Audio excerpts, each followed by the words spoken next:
الله الرحمن الرحيم نحمده ونصلي على رسوله الكريم أما بعد أعوذ بالله من الشيطان الرجيم بسم الله الرحمن الرحيم وما أبرئ نفسي إن النفس لأمارة بالسوء إلا ما رحم ربي صدق الله العظيم.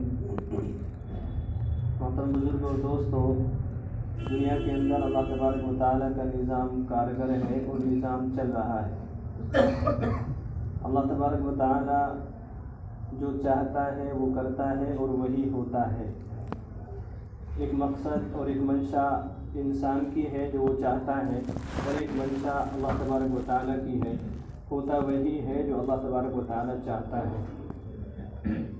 تو بات چل رہی تھی حضرت یوسف علیہ السلام کی کہ اللہ تبارک و تعالیٰ نے ایک نظام قائم کیا، اور اللہ تبارک و تعالیٰ نے کیسے فلسطین کے گاؤں سے اٹھا کر کے کنویں میں پہنچا دیا، کنویں سے اٹھا کر کے بازار میں بکوا دیا، بازار سے پھر اللہ تبارک و تعالیٰ نے مصر میں کے بادشاہ کے یہاں پہنچوا دیا، اور پھر مصر کے بادشاہ کے یہاں سے قید خانے میں پہنچا دیا.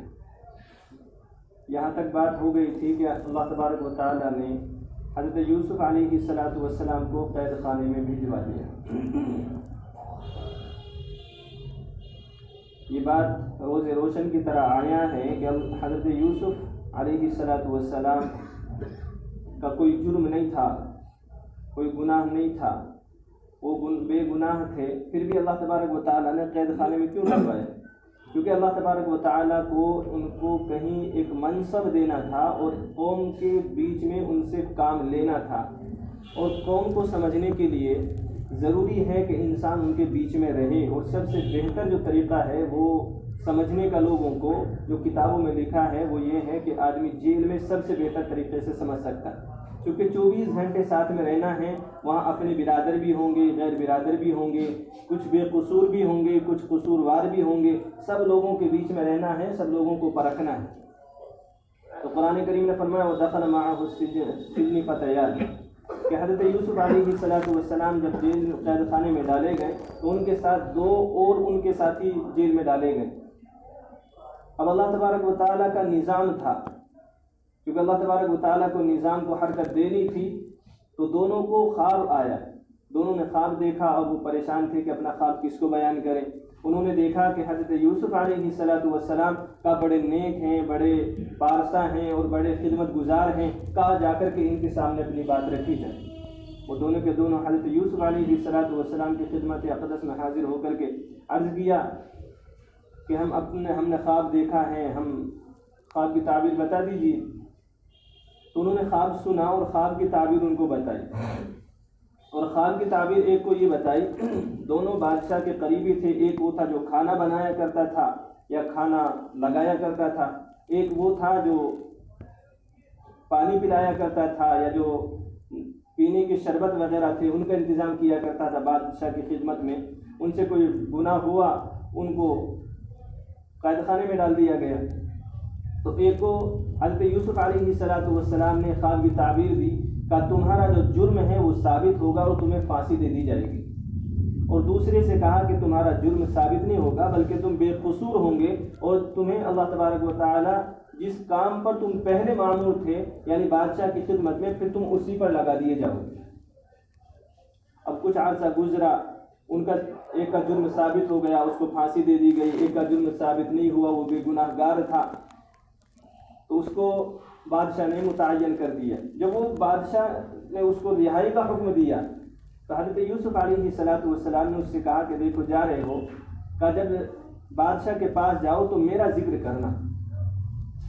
اللہ تبارک و تعالیٰ کو چونکہ ابھی حضرت یوسف علیہ السلام کو وہاں سے نکالنا نہیں تھا، اس لیے اللہ تبارک و تعالیٰ نے وہ بات بھولا دی. وہ جا کر کے بھول گیا. ایک عرصہ گزر گیا، پھر بادشاہ نے خواب دیکھا، اور وہ اپنے خواب کو لے کر کے بڑا پریشان تھا. جو اس کے خواب بتانے والے تھے، جو اس کے درباری تھے، ان کو بلایا اور اپنا خواب بتایا کہ میرے خواب کی تعبیر بتا. خواب کی تعبیر ان کی سمجھ میں آئی نہیں، تو اس لیے انہوں نے کہہ دیا کہ یہ کوئی خاص خواب نہیں ہے، یہ کسی خاص کام کی طرف اور اہم کام کی طرف اشارہ نہیں کرتا ہے، اس لیے اس کی ضرورت نہیں کہ اس کی طرف ہم پریشان نہ ہو. یہ کوئی خاص خواب نہیں نظر آتا ہے. لیکن بادشاہ پریشان تھا کہ نہیں یہ خاص کام کی طرف اشارہ کرتا ہے.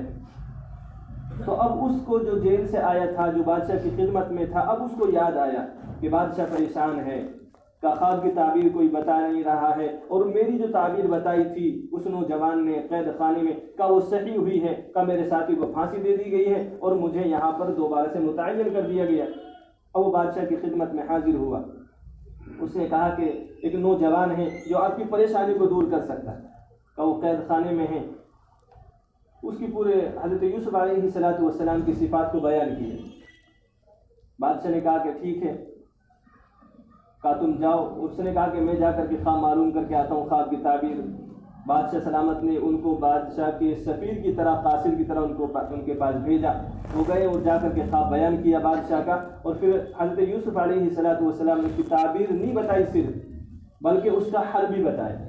کہا کہ پہلے جو 7 سال ہیں کا ان میں خوب بارش ہوں گی، خوب زمین سے غلہ اگے گا، کا خوب فراوانی ہوں گی، لیکن 7 سال کے بعد اگلے 7 سال میں قحط سالی ہوگی. کہا کہ بادشاہ سلامت سے جا کر کے کہنا کہ جو 7 سال ہیں جن میں خوب فراوانی ہوگی، کا زمین سونا اگلے گی، کا اس میں کہنا کہ اس میں سے اتنا استعمال کرے جتنی ضرورت ہے، سال بھر میں باقی بچا کر کے رکھے. بالوں کے اندر اناج کو، غلے کو بالوں سے اتنا نکالے جتنے کی ضرورت ہے. کا پورے شہر کا سروے کیا جائے، کس گھر میں کتنے لوگ ہیں، کا اتنا ہی اس کو غلہ دیا جائے. وہ قاصد آیا بادشاہ کے پاس اور بادشاہ سے آ کر کے کہا کہ انہوں نے صرف تعبیر نہیں بتائی بلکہ اس کا حل بھی بتایا. بادشاہ بڑا پریشان ہو گیا کہ قید خانے میں ہیں، کا بغیر کسی جرم کے ہیں، اور میری قوم کا اتنا ہمدرد ہے کہ صرف تعبیر نہیں بلکہ حل بتایا ہے کہ ایسے قحط سالی سے پیچھا چھوٹ سکتا ہے. بادشاہ نے کہا کہ فوراً سے بلا کر کے لاؤ، کہا میں ان کو رہائی کرتا ہوں. اپنی بادشاہت کی اس نے طاقت دکھائی اور کہا کہ فوراً سے باہر نکال. جب حضرت یوسف علیہ السلام کے پاس قاصد پہنچتا ہے کہ آپ کو رہائی کے آرڈر مل گئے ہیں، اب چلیے، حضرت یوسف علیہ السلام کا جواب سنیے. حضرت یوسف علیہ السلام نے فرمایا کہ ایسے نہیں جاؤں گا، کہ پہلے پوری تفتیش کی جائے، پوری انکوائری کی جائے کہ میرا جو جرم تھا وہ ثابت ہوا یا نہیں ہوا، میں گناہ گار تھا یا نہیں، کہ یہ پورا اس کی تفتیش ہو. اب بادشاہ کے پاس قاصد آیا کہ ایسے نکلنے کے لیے منع کر رہے ہیں، قید خانے سے ایسے نہیں آئیں گے بلکہ پوری تفتیش ہونی چاہیے. بادشاہ نے ان بیگمات کو بھی بلایا جنہوں نے گواہی دی تھی، اور جو وزیر اعظم کی بیوی تھی اس کو بھی بلایا. سب کو بلا کر کے پھر گواہی لی. ان بیگمات سے پوچھا جنہوں نے جھوٹی گواہی دی تھی کہ بتاؤ معاملہ کیا تھا. ان کی سمجھ میں بات آ گئی کہ اب بات کھل گئی ہے، کہ اگر جھوٹ بولیں گے تو بات بگڑ جائے گی. تو انہوں نے اعتراف کیا کہ ہم نے جھوٹی گواہی دی تھی، ہم جھوٹے تھے. کہ یوسف علیہ السلام پاک دامن ہیں. پھر وزیر اعظم کی بیوی سے جس نے تہمت لگائی تھی، پھر اس سے سوال کیا بادشاہ نے کہ اب تم بتاؤ بات کیا تھی. اس نے بھی اپنی بات کا اعتراف کیا. اس کی بات بھی سمجھ میں آ گئی. تو اس نے کہا کہ نہیں، میں نے ہی اپنی خواہش کو پورا کرنے کی کوشش کی تھی، کہ غلطی میری تھی. کہ یوسف علیہ السلام نے تو اپنے آپ کو بچا لیا. اب حضرت یوسف علیہ السلام سے بادشاہ نے کہا کہ اب تم کچھ کہنا چاہتے ہو. حضرت یوسف علیہ السلام نے کہا ذالک لیعلم ان اللہ غیب بالغیب وان اللہ لا یہدی کید الخائنین. قرآن کریم میں فرمایا وما ابرئ نفسی ان النفس لامارۃ بالسوء الا ما رحم ربی. حضرت یوسف علیہ السلام نے فرمایا کہ میں یہ نہیں چاہتا تھا، میرا مقصد میری صفائی سے یہ نہیں تھا کہ میں ان سب کو شرمندہ کروں، کہ ان کو ذلیل کروں کھڑے ہو کر کے. کہ میرا مقصد یہ بالکل نہیں تھا. کا میرا مقصد تو یہ تھا کہ مجھے جو اللہ تبارک و تعالیٰ نے بچایا ہے، کہ یہ میرے رب کی رحم اور کرم سے میں بچا ہوں. مجھے گناہ سے جو مجھے بچایا ہو وہ میرے رب نے گناہ سے بچایا. کہا کہ میں تو یہ بتانا چاہتا تھا کہ رب ہی بچانے والا ہے، کہ رب ہی بچانے والا ہے.